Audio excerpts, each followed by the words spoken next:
assuming Coach Hank said. All about technique and just really trying to just grow as a linebacker unit because the better each of us get, the stronger we are. How's it feel being one of the few units on the team that really didn't see a big name leave as coming into this year? As in like D-line lost Nas, secondary lost Dez. Seems like the whole unit seems to be everything's back. I mean, I feel like it honestly, kind of makes it. I feel like it makes it, a little bit easier. We know who the leaders are, the guys. Like, it wasn't like someone that had the pressure on them to step up. Like, we've already had that pressure on us, and I hate these guys right now. Next question for you. All right. Out of the linebacker group, who is the best dancer? It's obviously me. Oh, wow. It's obviously. All right. You have Casey can't dance. Next Cole question. can't dance. Jeremiah Clark, Carolina Post. So out of the D linemen, who are you seeing the most growth from in the spring offseason? Oh, man. This is a good question. I see Jeremiah. He's over there working hard in his red, man, coming back from his injury, man. He's working really, really extremely hard, man. I see him over there. But I have to say, whatever. Talk about the transition that it'll be for you guys this year on the defensive side of the ball with losing your defensive coordinator. Coach says there's not going to be any changes. It's going to be the same terminology or whatnot, so obviously that's going to help the newcomers coming in. But is there still some sort of a transition with the new defensive coordinator and new position coaches? I mean, there's some things that Chizzy did that JP doesn't because he's not Chizzy, so he has to be himself. But honestly, there's really not much of a transition. They're basically the same guys, same philosophy, same defense. We do use a couple different words and techniques, but as far as that, it's basically the same thing. Do you hear JP practices in? What change? What differences are you seeing between JP and Chizik? Like anything at all that comes off the top of your head? Yeah, it's not as much yelling.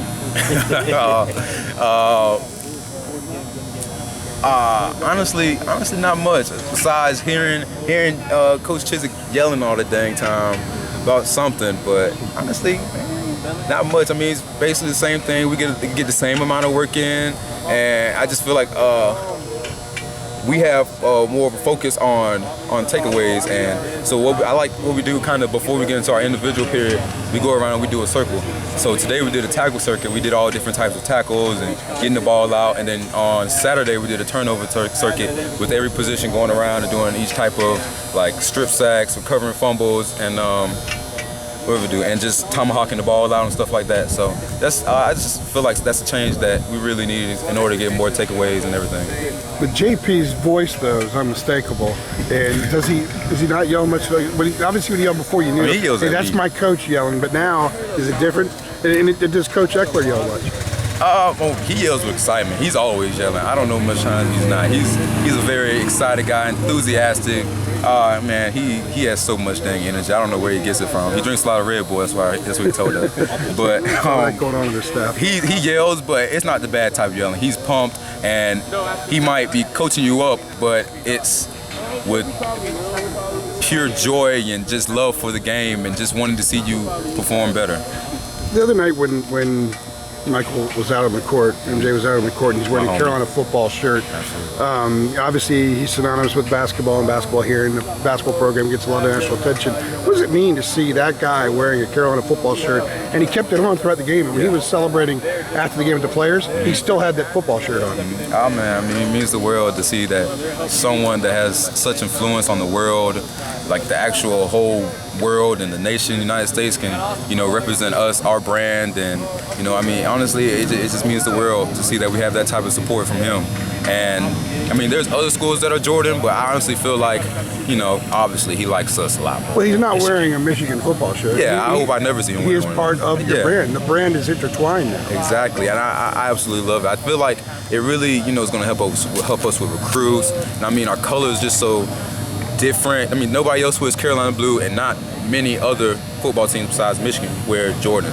So it's just another thing that really separates apart. There were a lot of big-time prospects here on Saturday. Did you sense the ones that maybe you saw that they were excited by this as well? I mean, I saw the guy Zion Williamson, and he was the internet sensation that's always dunking on people. I saw him, and I was like, whoa.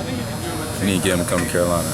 But I feel like those guys, I mean, they had to have a great time. I mean, I'm not even recruiting. I had a darn good time. You I know our coach coaches down there, student section.